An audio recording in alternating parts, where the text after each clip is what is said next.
Hello, whoever's watching this. This is your boy, Purple X Tiger 9, coming back to y'all with another Xenoverse update, / review, / rant, because let's be fair, this is going to be a rant just like last time. So, Legendary Pack 2 has just come out, and I decided to give my thoughts on it. I already gave my thoughts on what we had known at the time back during the release of Legendary Pack 1, but now that this has been released, I decided to, input my thoughts on it. So for a while, for the longest time, I thought this DLC was bad, and I was wrong. The DLC is mid. What did you think I was gonna say? It's a good DLC? No, it's not a good DLC, it's now a mid DLC.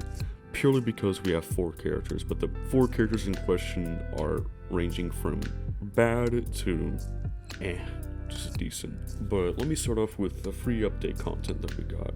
We did get a good amount of free update content. We got 5 new mentors, that being Kefla, Omega Shinron, GT Goku, Buhan, and Jiren. You already know I'm gonna fucking make it Armando. You already fucking know that's what I'm gonna do once I get my hands on a custom Jiren. And we got, a good handful of new outfits and accessories as we usually do, but the issue with that is among those new, accessories and outfits are wigs. I genuinely cannot imagine why they keep giving us wigs.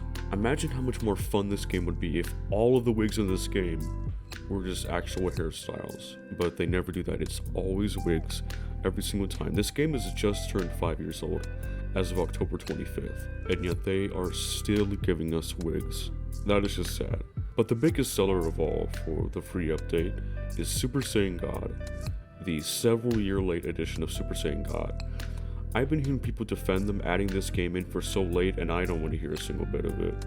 I don't care if Super Saiyan Blue and Blue Evolution were popular at the time.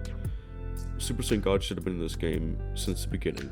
And because they added it so late, they made it technically stronger but technically weaker than both Blue and Blue Evolution, because the basic attacks at base do about 40% more damage, which is the highest attack boost in the game for any transformation. But your super attacks and ultimate attacks are just untouched. They don't change at all, which makes no sense, because then Super Vegeta and Super Saiyan both do more super damage than Super Saiyan God. It just doesn't make sense. If it was up to me, I would have made Super Saiyan Blue slightly stronger and given its attack boost to Super Saiyan God, but give Super Saiyan God a less key drain than Blue. That's how I would have handled it, but for some reason they handled it like this, because I guess for some reason they had to make it the strongest in some way, because they added so late. But guess what? They wouldn't have had to do that if they had just taken the logical route and added it before.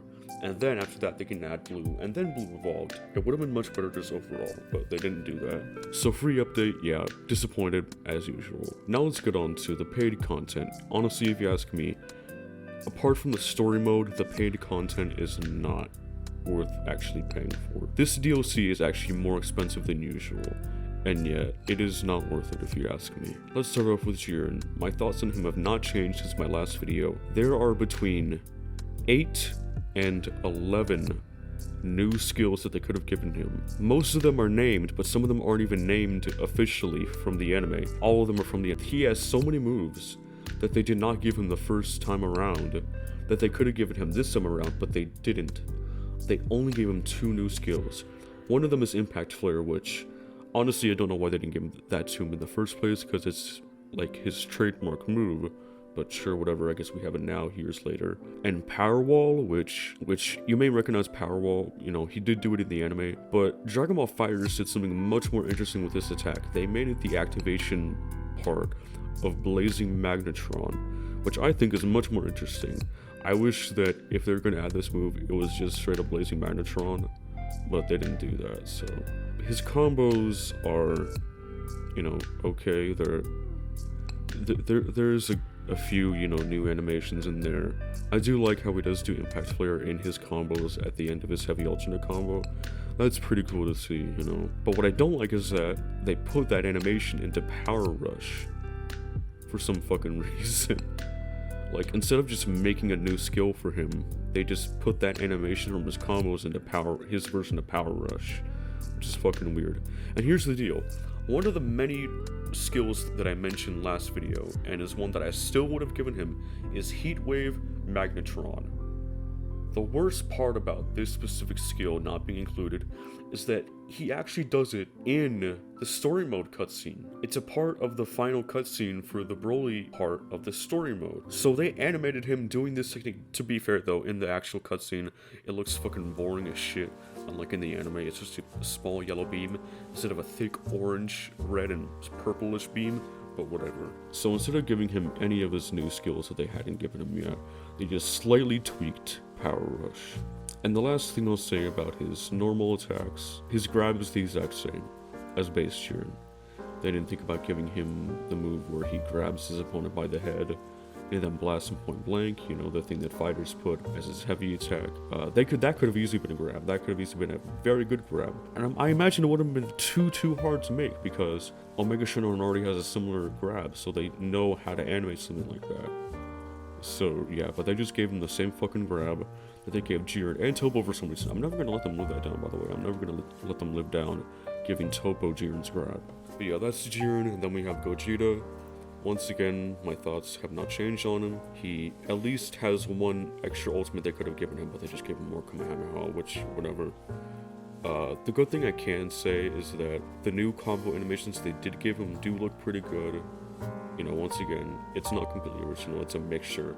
But the new stuff they did give him looks neat. And Meteor Explosion does look great. Comet Drive and Meteor Explosion do look great, I will say that. But the fact that they look good doesn't make up for the fact that there's only 2 new skills. He can turn Super Saiyan, yippee, he's the first transforming DLC character since Kappa, but he also could only go regular ass Super Saiyan, which does not change her appearance apart from colors, so whoop-de-fucking-do. His grab is also not new. That's something that all the DLC characters have in common actually. There is not one new grab animation in this entire DLC. They just gave Gogeta Super Saiyan 4 Gogeta's grab. I don't know why they didn't just give him Super Saiyan Blue Gogeta's grab, given how it's the same Gogeta. Like, if they're just gonna give him the same grab as another Gogeta, why didn't they just fucking make it Super Saiyan Blue? Like, it would logically be, but whatever. So, yeah, Jiren and Gogeta are definitely the most lackluster characters in this DLC. Kale and Cauliflower are slightly, keyword slightly better. These 2 characters, instead of having 2 new skills each, have 3 new skills each, which again is not good for me either because Topo and Pika only had 3 new skills each, and I don't like it. I really don't like it. But the new skills they give them do look good. I'm not upset about that. I'm just upset that there is not more of them when there can be and should be. So to start off with Cauliflower, once again, her combos are new enough from what I can tell. They just gave her Kefla's ground grab. I even checked to see if she has the same air grab as Kefla.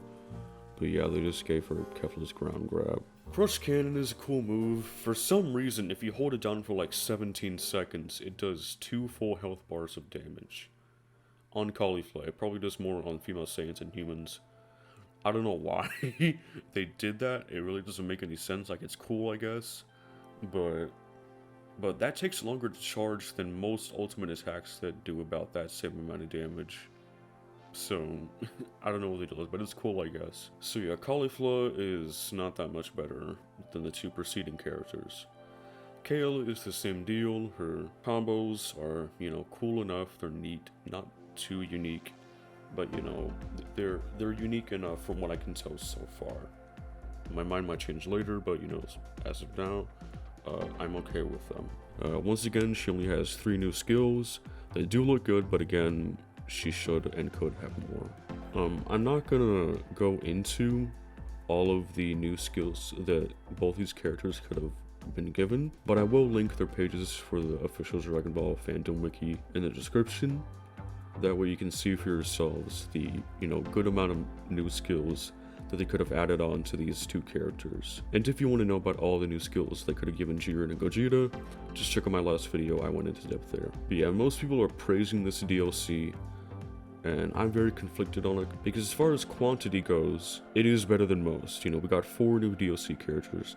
That is a very rare thing for Xenoverse DLC packs. But quality-wise, it's not that good. My prediction about them spending all of their time and resources on the new CGI cutscenes seems to be correct, because they added a good amount of new cinematic cutscenes to this DLC. And while I do love seeing these cinematic cutscenes, they look amazing, I don't want it to come at the cost of the quality of of the characters we actually have to pay for, because we are going to be spending more time playing these characters than we are watching these cinematic cutscenes while playing the story mode. So from a business perspective, it doesn't really make sense why they wouldn't just do the in-game animated cutscenes with all the in-game models, because the last time we got 4 characters in one pack, they did a good mix of that. They gave a good amount of special CGI cutscenes mixed in with the in-game animated cutscenes, and it was just fine, and it looks nice. But I guess they prioritized that over making, complete characters. Even before RANT came out, I was still displeased with a lot of DLC characters we got, but after seeing how good RANT was, I really do hold Dimps to a higher standard, because RANT is the most complete DLC character we have ever gotten. She has 4 new skills, she has 4 new super attacks, and 2 new ultimates. That is the bare minimum for most characters. Arguably, they only need 3 super attacks each, since they would most likely need a charge skill. But that's one of the fundamental flaws with this game, is the fact that charging is not a natural mechanic, it is a skill that needs to be equipped. Which doesn't make sense, because I cannot think of another Dragon Ball game that has done this. Even Dragon Ball FighterZ, a game where you will almost never get the chance to charge your ki, has that as a natural mechanic for every single character in the game. But Xenoverse, an arena fighter, where you can space yourself between an opponent a lot, makes it to where you can't just press a couple buttons to charge your ki, you have to have a skill equipped. So because of the way the game is designed, I would say at least 3 new super attacks is enough for most people, but 4 is the best. 2 ultimate attacks also, because I'm tired of seeing characters either with a blank ultimate attack slot, or just having full power energy blast volley, or energy blast wave. I'm really tired of seeing characters having these skills. And if possible, it's best to give the character a transformation, but they almost never do that. And an evasive, if possible, but evasives aren't as important, but they are, like extra seasoning or extra spice that isn't needed on the meal, but it does go a long way to help to make a new evasive. That is the one thing RANT doesn't have. Well, 2 things, because she doesn't have a transformation. But honestly, the only transformations RANT would have are wings and to go in giant, and she grows her wings in her ultimate attack. And honestly, I don't think anyone would really want to play as giant RANT. I mean, maybe some people, but most people don't really care about playing as giant RANT. So RANT is good in that department. And not only does she have a full set of new skills, she also has completely original combos for the most part. Obviously, there's a few things here and there that are taken from other characters, but not only are most of her moveset animations new, she also has brand new animations that play at the end of every single one.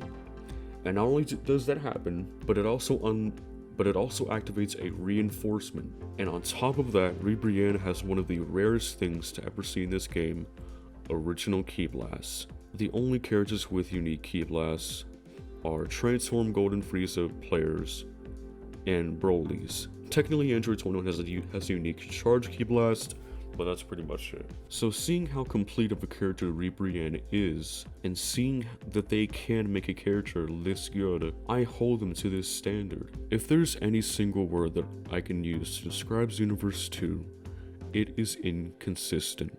Because that is what this game has been throughout the entire 5 years. Ever since it was launched, it has been incredibly inconsistent with its quality. I've done a good deal of complaining in this video, because Xenoverse has such a vast amount of potential that it has failed to live up to for the past 5 years. 6 if you count the first game. So if you guys want to see just how much this game could live up to, check the description and check out my Xenoverse 3 wish list. As most of you may know, there is a large Twitter movement regarding the release of Dragon Ball Xenoverse 3. I recently edited my wish list that I've been working on ever since March of 2020. I put a lot of work into this wish list, and to be honest, I'm probably still not done with it given how we're still getting another DLC after this one that we've just gotten. So please, go into the link below and check it out. Let me know your thoughts on it. And if it's not too much to ask, forward it to Bandai on Twitter. And if you can, submit it over to the Bandai website for employees to see. Although you don't have to do this because honestly, I really don't want Bandai employees to get harassed, but it is very important to me that this wish list does get out to DIMS some way, somehow. Because this wish list isn't just a combination of everything I want, a lot of it is what people in the community want. And if we want Xenoverse 3 to fix all the wrongs of the past 2 games, it is very important that DIMS sees this wish list. So anyway, those are my thoughts on the Legendary Pack DLC. Overall, I'm very disappointed with it, and I wish we could get more consistent quality in this game. But regardless, I hope you guys enjoyed this video, and I'll see you all next time.